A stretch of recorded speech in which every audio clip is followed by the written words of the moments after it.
사랑하는 성도 여러분, 그리고 진리의 말씀을 사모하는 모든 분들께 하나님의 평안이 함께 하시기를 기도합니다. 오늘 우리는 기독교 신앙의 가장 깊고도 아름다운 신비 중 하나인 성화, 즉 우리가 어떻게 거룩해지는가에 대한 여정을 떠나보고자 합니다. 이 귀한 진리의 말씀이 더 많은 영혼에게 닿아 그들의 삶의 빛과 소망이 될 수 있도록 구독과 좋아요로 하나님의 사역에 동참해 주시길 부탁드립니다. 여러분의 작은 손길 하나가 누군가에게는 인생을 바꾸는 하나님의 은혜를 전하는 통로가 될 수 있습니다. 주님의 이름으로 여러분을 축복합니다. 우리는 종종 거룩함이라는 단어를 들으면 우리 자신과는 너무나 먼 도달할 수 없는 어떤 경지처럼 느끼곤 합니다. 실수투성이에 연약하기 그지없는 우리가 과연 거룩해질 수 있을까요? 성경은 그렇다고 분명히 말씀합니다. 그리고 그 놀라운 과정은 한 분의 사역이 아닌 성부, 성자, 성령 삼위일체 하나님의 연합된 사역임을 우리에게 보여줍니다. 오늘 우리는 유다서 1장 1절, 고린도전서 1장 2절, 그리고 베드로전서 1장 2절의 말씀을 통해 이 세 겹으로 이루어진 성화의 비밀을 함께 풀어가고자 합니다. 먼저 우리는 삼위일체 하나님의 연합된 사역을 기억해야 합니다. 어떤 이들은 사랑과 은혜가 풍성하신 예수님만을 강조하고 성부 하나님은 그저 엄격하고 무서운 분으로 생각하는 실수를 범합니다. 또 어떤 이들은 성부의 위대한 계획이나 성자의 속죄 사역만을 높이다가 우리 안에서 역사하시는 성령님의 사역을 경시하기도 합니다. 하지만 기억하십시오. 삼위일체 하나님은 그 본질뿐만 아니라 우리를 향한 은혜의 사역에 있어서도 언제나 하나이십니다. 그분들은 결코 분리되어 일하지 않으십니다. 특히 성화의 과정에서 이 연합은 더욱 빛을 발합니다. 성화가 주로 성령님의 사역으로 알려져 있지만 성부와 성자께서도 이 거룩한 사역에 깊이 관여하고 계십니다. 창세기에서 하나님께서 우리의 형상을 따라 우리의 모양대로 우리가 사람을 만들자고 말씀하셨던 것처럼 새로운 피조물인 우리를 거룩하게 빚어가시는 일 또한 삼위 하나님의 공동 사역인 것입니다. 하나님께서 이 거룩함을 얼마나 귀하게 여기시는지 생각해 보십시오. 삼위일체 하나님께서 흠도 없고 점도 없는 교회를 세우시기 위해 함께 일하신다는 사실은 마음의 거룩함을 가볍게 여기는 자들이 하나님을 정면으로 대적하고 있음을 보여줍니다. 거룩함은 하나님께서 당신의 살아있는 성전을 지으시는 설계도와 같습니다. 성경은 거룩함의 아름다움에 대해 말합니다. 하나님 앞에서는 거룩한 것 외에는 어떤 것도 아름답지 않습니다. 그러므로 그리스도를 따르는 자라고 고백하는 여러분, 삶의 순결함과 경건함을 귀하게 여기십시오. 그리스도의 피를 소망의 기초로 삼되 우리를 빛의 성도들로 만드시는 성령님의 사역을 결코 가볍게 여기지 마십시오. 오히려 악의 모양이라도 버리고 여러분의 가장 평범한 행동 속에서도 왕같은 제사장이여 거룩한 나라여 그의 소유가 된 백성으로서 여러분을 어두운 데서 불러내어 그의 기이한 빛에 들어가게 하신 이의 아름다운 덕을 선포하는 삶을 사시기를 바랍니다. 이제 성경이 말하는 성화의 세 가지 차원을 하나씩 살펴보겠습니다. 첫 번째, 성부 하나님의 성화입니다. 이는 바로 구별의 개념입니다. 구약 성경에서 거룩하게 하다라는 말은 본래 평범하게 사용되던 어떤 것을 오직 하나님의 섬김을 위해서 따로 떼어놓는 것을 의미했습니다. 예를 들어 출애굽기 13장에서 하나님은 처음 태어난 모든 것을 자신에게 구별하여 바치라고 명하셨습니다. 이는 이집트의 장자들이 죽임을 당할 때 이스라엘의 장자들을 구원하신 것에 대한 하나님의 소유권 주장이었습니다. 레위 지파는 이 장자들을 대신하여 성막과 성전에서 밤낮으로 하나님을 섬기도록 구별되었습니다. 그래서 제사장과 레위인들은 성별된 자들이라 불렸습니다. 창세기 2장에서는 하나님께서 7째 날을 복되게 하사 거룩하게 하셨다고 기록합니다. 이전에는 다른 날과 다를 바 없는 시간이었지만 하나님께서 그날을 당신의 안식과 예배를 위해 특별히 구별하신 것입니다.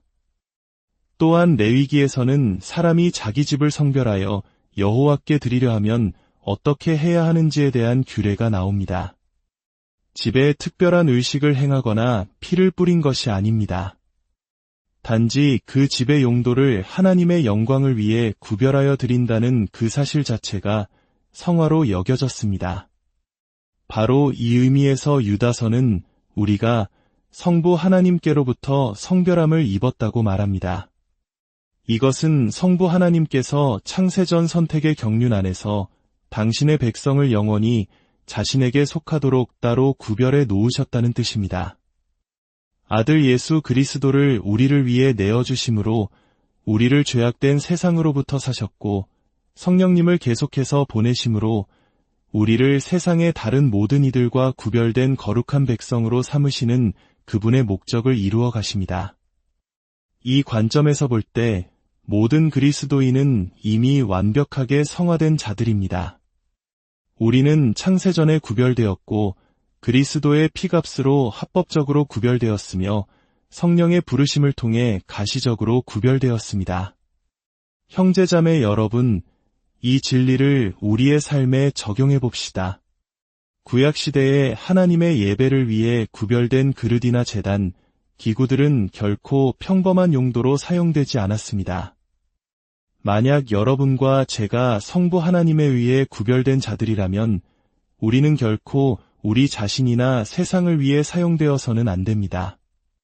우리의 시간, 재능, 물질, 그리고 우리 존재 전체가 오직 하나님을 위한 것이어야 합니다. 물론 우리는 일하고 생계를 유지해야 합니다. 그러나 그 목적이 나 자신을 위한 것이 되어서는 안 됩니다. 무슨 일을 하든지 먹든지 마시든지 모든 것을 하나님의 영광을 위해 해야 합니다. 만약 여러분이 하는 일이 도저히 하나님을 섬길 수 없는 일이라면 그 일을 떠나십시오. 그리스도께서는 여러분의 일부가 아닌 전부를 사셨습니다. 몸과 영혼과 영, 그 모든 것을 사셨기에 우리는 온전히 주님의 것이 되어야 합니다. 바벨론의 벨사살 왕이 술에 취해 예루살렘 성전에서 가져온 거룩한 그릇에 술을 부어 마셨을 때 그의 파멸은 예고되었습니다. 하나님의 것을 속된 용도로 사용한 죄는 그토록 무서운 결과를 낳았습니다. 하물며 하나님의 형상대로 지음받고 그리스도의 피로 값주고 사심받은 우리 몸을 죄의 도구로 사용한다면 그 죄는 얼마나 크겠습니까? 거룩한 언약의 피로 구별되었다고 고백하는 자들이여 스스로를 더럽히지 않도록 주의하십시오. 우리는 하나님의 것이며 오직 그분을 위해서만 사용되어야 합니다. 두 번째, 성자 예수 그리스도 안에서의 성화입니다. 이것은 우리가 거룩한 자로 여겨지고 그렇게 대우받는다는 의미를 가집니다. 이사야서 8장에서 만군의 여호와 그를 너희가 거룩하다 하고 라는 말씀이 있습니다. 이는 우리가 여호와를 거룩하게 만들어드린다는 뜻이 아니라 그분을 거룩하신 분으로 경배하고 존중하며 대하라는 의미입니다. 주기도문에서 이름이 거룩히 여김을 받으시오며 라고 기도할 때도 마찬가지입니다. 이 관점에서 그리스도 예수 안에서 거룩하여지고라는 말씀을 이해할 수 있습니다. 이것은 하나님께서 그리스도 예수 안에서 우리를 보실 때 우리를 이미 거룩한 자로 여기시고 그렇게 대우해 주신다는 놀라운 진리입니다. 어떤 이들은 이것을 전가된 성화라고 표현하지만 이는 신학적으로 정확하지 않은 용어입니다. 전가된 의를 통해 우리가 의롭다 함을 받는 것은 맞지만 성화는 우리 안에서 실제로 이루어지는 변화의 과정입니다. 하지만 성경은 때로 성화라는 단어를 칭의와 유사한 의미로 사용하기도 합니다. 중요한 점은 우리 자신은 여전히 죄에 물들기 쉬운 연약한 존재이지만 그리스도 예수 안에서 하나님은 우리를 완전하고 거룩한 자로 보아주신다는 사실입니다. 생각해 보십시오. 거룩하신 하나님은 죄인과 교제하실 수 없습니다. 그런데 어떻게 우리가 그분의 품에 안길 수 있을까요? 어떻게 그분과 동행할 수 있을까요? 그것은 하나님께서 우리를 있는 모습 그대로 보시는 것이 아니라 우리의 대표자이신 둘째 아담, 예수 그리스도 안에서 보시기 때문입니다. 그리스도의 완전한 순종과 흠없는 삶을 마치 우리의 것인 양 여겨주시기 때문입니다.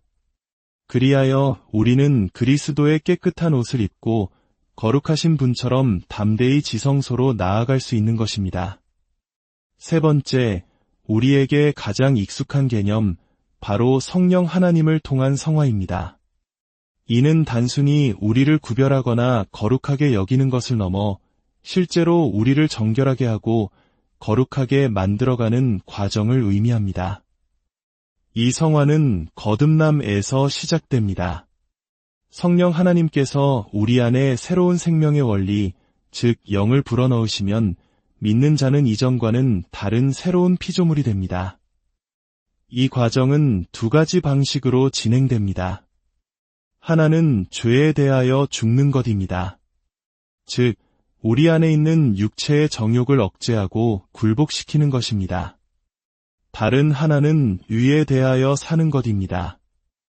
하나님께서 우리 안에 주신 생명이 영원한 생명에 이르도록 솟아나는 샘물이 되게 하는 것입니다. 이 일은 매일의 삶 속에서 성도의 견인이라는 과정을 통해 계속됩니다.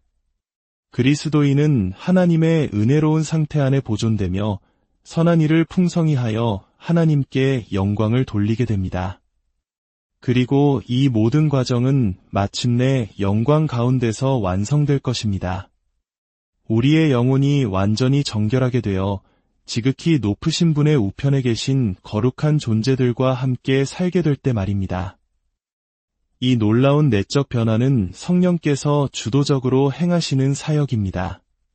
성령께서는 우리 안에 새 마음과 새 영을 창조하시고 우리의 의지를 바꾸어 선하고 옳은 것을 추구하게 하십니다. 우리 안에 있는 모든 선한 것은 성령의 열매입니다. 그러나 여기서 우리는 성령께서 사용하시는 중요한 도구를 기억해야 합니다. 그것은 바로 하나님의 말씀입니다. 예수님께서는 그들을 진리로 거룩하게 하옵소서, 아버지의 말씀은 진리니이다 라고 기도하셨습니다. 성령께서는 진리의 말씀, 즉 계명과 교훈들을 우리 마음에 생각나게 하시고 능력으로 적용하십니다. 이 말씀이 우리 마음에 받아들여질 때 우리 안에서 하나님의 기쁘신 뜻을 행하고자 하는 소원을 일으키고 행동하게 만듭니다. 그러므로 진리의 말씀이 올바로 선포되는 것이 얼마나 중요합니까? 우리는 바른 진리를 들을 때 바른 삶 속에서 성장할 수 있습니다. 또한 성령께서 우리를 거룩하게 하실 때 사용하시는 정결케 하는 능력의 원천은 바로 예수 그리스도의 보혈입니다. 에베소서 5장은 그리스도께서 교회를 사랑하시고 자신을 주심은 곧 물로 씻어 말씀으로 깨끗하게 하사 거룩하게 하시고 이함이라고 말씀합니다. 히브리서 13장 역시 예수도 자기 피로써 백성을 거룩하게 하려고 성문 밖에서 고난을 받으셨느니라고 증언합니다. 마치 더러워진 옷을 빠는 세탁부가 비누와 물을 사용하여 옷을 깨끗하게 하는 것과 같습니다. 여기서 세탁부는 성령님에 비유할 수 있고 옷을 깨끗하게 하는 능력을 가진 비누와 물은 그리스도의 보혈에 비유할 수 있습니다. 성령께서는 우리를 거룩하게 하시는 주체이시지만 그분은 언제나 그리스도의 피를 통해 일하십니다. 말씀을 맺겠습니다. 사랑하는 여러분, 성화는 성부 하나님께서 우리를 영원 전부터 구별하신 사건이며 성자 예수 그리스도 안에서 우리를 거룩한 자로 여겨주시는 은혜이고 동시에 성령 하나님께서 말씀을 통해 그리고 그리스도의 피의 능력을 통해 우리를 실제로 거룩하게 만들어 가시는 현재 진행형의 사역입니다. 이 세 겹의 성화는 결코 분리될 수 없는 하나의 영광스러운 사역입니다. 이 진리를 깨달은 자라면 우리는 실천적인 거룩함을 추구해야 합니다. 세상이 그리스도를 알게 되는 것은 우리의 화려한 언변이나 지식, 부가 아니라 바로 그리스도인들의 거룩한 삶을 통해서입니다. 교회의 진정한 힘은 정치적인 논쟁이나 세력 다툼에 있는 것이 아니라 그 구성원들이 얼마나 더 거룩하고 얼마나 더 하나님께 헌신하며 얼마나 더 그리스도의 십자가를 높이 드는가에 달려 있습니다. 아직 거듭나지 못하여 이 성화의 문 안으로 들어오지 못한 분들이 계시다면 기억하십시오. 이 문을 통과하지 않고는 영원한 하나님 나라에 들어갈 수 없습니다. 지금 겸손히 여러분의 죄를 고백하고 용서를 구하며 주님께 나아오십시오. 그럴 때만이 여러분의 영혼이 거룩하게 되는 소망이 시작될 수 있습니다. 오늘 말씀을 통해 삼위일체 하나님께서 우리 각자의 삶 속에서 어떻게 일하시는지 깊이 묵상하는 시간이 되셨기를 바랍니다. 성부의 구별하심을 기억하며 자부심을 갖고 그리스도 안에서 유롭다 하심을 누리며 담대히 나아가고 성령의 도우심으로 날마다 거룩한 삶을 살아내는 저와 여러분이 되기를 주님의 이름으로